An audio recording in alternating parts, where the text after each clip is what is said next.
अस्सलामुअलैकुम दोस्तों, मैं आपका ज़माने उर्दू अरेबिक चैनल में खैर मकदम करती हूँ। उम्मीद करती हूँ कि आप खैरियत से होंगे। आज की इस क्लास में हम क्लास 10 का सबक नंबर 8 रुबाइयात करेंगे। इसको लिखने वाले हैं मीर अनीस। मीर अनीस एक बहुत ही बड़े मरसिया गो शायर हैं।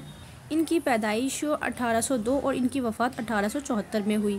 मीर अनीस फैज़ाबाद में पैदा हुए। ये कहाँ पैदा हुए? फैज़ाबाद में। इनका असल नाम मीर बब्बर अली था, यानी इनका रियल नेम क्या था? इनका रियल नेम मीर बब्बर अली अनीस था। इनके वालिद मीर खलीक भी एक मारूफ मरसिया गो शायर थे, यानी कि जो इनके वालिद थे मीर खलीक, वो भी एक मरसिया गो शायर थे और ये भी क्या है? मरसिया गो शायर है। मरसिया गोई की तारीख में मीर अनीस का बड़ा मर्तबा है। अनीस के मरसिए की बहुत सी खूबियों में बयान की सफाई, सलासत और जज्बात निगारी की खास अहमियत है। मनाजिर फितरत की तस्वीर कशी और ड्रामाई तासुर को उभारने में इन्हें बड़ी महारत थी।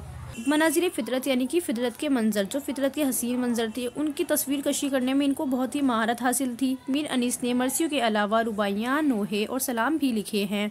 यानी इन्होंने सिर्फ मरसियाँ नहीं लिखी, इन्होंने मरसियों के साथ रुबाइयाँ भी लिखी हैं, नोहे भी लिखे हैं, सलाम भी लिखे हैं। लेकिन उर्दू शायरी की तारीख में वो अपने मरसियों की ही वजह से एक मुमताज़ मकाम रखते हैं। यानी कि मीर बब्बर अली अनीस ने रुबाइयाँ भी लिखी हैं, नोहे भी लिखे हैं, सलाम भी लिखे हैं। लेकिन सबसे ज़्यादा ये फेमस किस लिए हैं? सबसे ज़्यादा मकाम किस चीज़ में रखते हैं? मरसिया गो में रखते हैं। इसलिए मरसिया निगारी की वजह से ही खास पहचाने जाते हैं। रुबाइयात। रुबाइयात रुबाई की जमा होती है और उसके मायने क्या होते हैं? इसके मायने ऐसी नज़म है जो 4 मिसरों पर मुश्तमिल हो और इसका पहला, दूसरा और चौथा मिसरा क्या होता है? हम काफ़िया और हम रदीफ़ होता है, जबकि तीसरे मिसरे पर रदीफ़ और काफ़ी की कोई कैद नहीं होती। पहली रुबाई है रुतबा जिसे दुनिया में खुदा देता है, वो दिल में फ़रोतनी को जा देता है। करते हैं तही मग़ज़ सना आप अपनी, जो ज़र्फ़ के खाली है सदा देता है। आइए इसकी तशरीह करते हैं। देखिए, पहली रुबाई का पहला, दूसरा और चौथा मिसरा क्या होगा? हम काफ़िया और हम रदीफ़ होगा। आइए देखते हैं कैसे। खुदा, जा, सदा, ये क्या है? ये काफ़िया है। काफ़िया के बाद क्या होता है? रदीफ़ होता है। जैसे देता है, देता है, देता है, तो ये क्या हो गया? रदीफ़ होता है। लदीफ़ से पहले क्या होता है? काफ़िया होता है और काफ़िया के बाद लदीफ़ होता है। ये इसकी तशरीह करते हैं। तो लुत्फ़ा जिसे दुनिया में खुदा देता है, वो दिल में फ़रोतनी को जा देता है। तो यानी कि इस रुबाई में मीर अनीस क्या कहते हैं? मीर अनीस कहते हैं कि अल्लाह जिसको बुलंद मकाम देता है और उसको बड़ा बनाता है, बुलंद मकाम देकर उसका मर्तबा बुलंद कर देता है, तो उसमें क्या आ जाती है? फ़रोतनी आ जाती है। फ़रोतनी यानी कि अंकसारी आ जाती है, यानी कि रहमदिली आ जाती है उसके अंदर, यानी कि उसके दिल में फ़रोतनी को जगह दी जाती है, यानी रहमदिली उसके अंदर खुद ब खुद आ जाती है। जा देना यानी कि जगह देना। कहने का मतलब सिर्फ इतना सा है कि अगर अल्लाह ताला किसी का मर्तबा बुलंद कर दे, उसको इल्म ज़्यादा अता कर दे, तो उसमें क्या आ जाती है? उसके अंदर दिल में खुद ब खुद रहमदिली आ जाती है। करते हैं तही मग़ज़ सना आप अपनी, जो ज़र्फ़ के खाली है सदा देता है। ज़र्फ़ कहते हैं बर्तन को, सदा कहते हैं आवाज़ देता है, सना कहते हैं तारीफ़ करना, तही मग़ज़ कहते हैं कम अकल लोग। करते हैं तही मग़ज़ सना आप अपनी, यानी कि जो कम अकल लोग होते हैं ना, वो अपनी सना यानी अपनी तारीफ़ क्या करते हैं? आप ही करते रहते हैं। जो ज़र्फ़ है कि खाली है सदा देता है, यानी कि जो खाली बर्तन होता है वही आवाज़ करता है। जो लोग अब खुद अपनी तारीफ़ करते हैं वो कम अकल होते हैं और नादान होते हैं। शायर खुद अपनी तारीफ़ करने वाले उन कम अकल लोगों को खाली बर्तन से मुशाबत कर रहे हैं यहाँ पर। तो शायर क्या कह रहे हैं? जो कम अकल लोग हैं वो किस तरह हैं, किस चीज़ से कंपैरिजन क्या है उनका? उनका खाली बर्तन से कंपैरिजन किया गया, उनसे मुसाहबत दी गई है। क्योंकि खाली बर्तन जो होता है वो हमेशा ज़्यादातर आवाज़ करता है और जो कम अकल लोग होते हैं, जो बिना पढ़े लिखे लोग होते हैं, जो कम अकल लोग होते हैं, जो बेइल्म वाले लोग होते हैं, वो क्या करते हैं? अपनी तारीफ़ खुद ब खुद करने लगते हैं। लेकिन जो हकीकत से भरे हुए लोग होते हैं, जिनको पता होता है सच्चाई क्या है, हकीकत क्या है, उनके अंदर खुद ब खुद रहमदिली आ जाती है।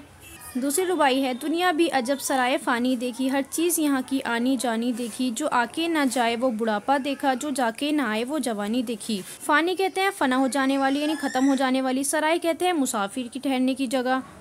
अजब यानी कि अजीब, यानी कि दुनिया कैसी अजीब है, यानी कि हर चीज़ यहाँ पर फ़ना हो जाने वाली है, ख़त्म हो जाने वाली है। कुछ भी चीज़ यहाँ रुक नहीं सकती, ठहर नहीं सकती। हर चीज़ क्या होती है? आती जाती रहती है यहाँ पर। तो शायर कहते हैं कि बुढ़ापा कैसा होता है? बुढ़ापा अगर एक बार आ जाए तो वो दोबारा जाता नहीं है, और जवानी अगर एक बार चली जाए वो वापस नहीं आती। यानी बुढ़ापा क्या है? जाता नहीं, और जवानी क्या है? वापस नहीं आती। तो मीर अनीस क्या कहते हैं इस रुबाई में? मीर अनीस कहते हैं कि ये दुनिया कैसी है? सराय फ़ानी है, जो एक दिन ख़त्म हो जाएगी। इस दुनिया की हर चीज़ का यही हाल है, यानी कि हर चीज़ कैसी है? यहाँ पर आती जाती रहती है। दुनिया में आती है और वक्त गुजार कर कुछ वक्त बाद चली जाती है। लेकिन इस आनी जानी दुनिया में क्या होता है? एक बुढ़ापा ऐसा होता है जो एक बार अगर आ जाए तो कभी लौट कर नहीं जाता, और जवानी ऐसी चीज़ है जो एक बार चली जाए तो वो दोबारा लौट कर कभी नहीं आती। तो यही बताने की कोशिश की है इन्होंने। इन मीर अनीस की रुबाइयों से हमें क्या पता चला? हमें ये पता चला कि हमें क्या करना है? तकब्बुर नहीं करना है, घमंड नहीं करना है, अपने अंदर इंकसारी लेकर आनी है, रहमदिली लेकर आनी है, दूसरों की मदद भी करनी है और क्या करना है, किसी तरह का तकब्बुर नहीं अपने दिल में रखना है। अगर हम किसी तरह का तकब्बुर दिल में रखेंगे इसका मतलब क्या है कि हम कम अक्ल लोग हैं, यानी कि हमारे अंदर क्या है, अपने इल्म का घमंड है। आइए इसके सवाल जवाब मुकम्मल कर लेते हैं। सवाल नंबर 1 है, दिल में फिरौतनी को जगह कौन देता है? तो इसका जवाब होगा खुदा। जिस शख्स को कोई रुतबा देता है, कोई मर्तबा देता है, वो अपने दिल में फिरौतनी को जगह देता है। सवाल नंबर 2 है, अपनी सना आप कौन करता है? तो इसका जवाब होगा खाली दिमाग, यानी कि कम अक्ल लोग और बेवकूफ़ लोग अपनी तारीफ खुद करते हैं। सवाल नंबर 3, खाली ज़र्फ़ के सदा देने से क्या मुराद है? इसका जवाब होगा खाली ज़र्फ़ यानी बर्तन के सदा देने से मुराद ये है कि जो बर्तन किसी चीज़ से भरा होता है उसमें से आवाज़ नहीं आती, और जो बर्तन खाली होता है उससे आवाज़ आने लगती है। शायर ने यहाँ कम अक्ल लोगों को खाली बर्तन कहा है, जो खाली दिमाग होते हैं और अपनी तारीफ़ खुद करते हैं। सवाल नंबर 4 है, शायर ने दुनिया को सराय फ़ानी क्यों कहा है? इसका जवाब होगा सराय आर्जी क़याम गाह होती है, यानी मुसाफिर कुछ दिन के लिए ठहरते हैं। दुनिया में आने वाले लोग एक रोज़ मर जाते हैं, उनकी ज़िंदगी कैसी होती है, आर्जी होती है, इसलिए शायर ने दुनिया को सराय फ़ानी कहा है कि एक रोज़ ये दुनिया भी कैसी हो जाएगी, फ़ना हो जाएगी, यानी ख़त्म हो जाएगी। सवाल नंबर 5, बुढ़ापा और जवानी के लिए शायर ने क्या फ़र्क बताया है? इसका जवाब होगा शायर ने कहा है कि जवानी आकर चली जाती है और बुढ़ापा जब आता है तो मरने तक बरकरार रहता है। हमारा सबक मुकम्मल होता है। मिलते हैं आपसे नेक्स्ट क्लास में। Thank you for watching.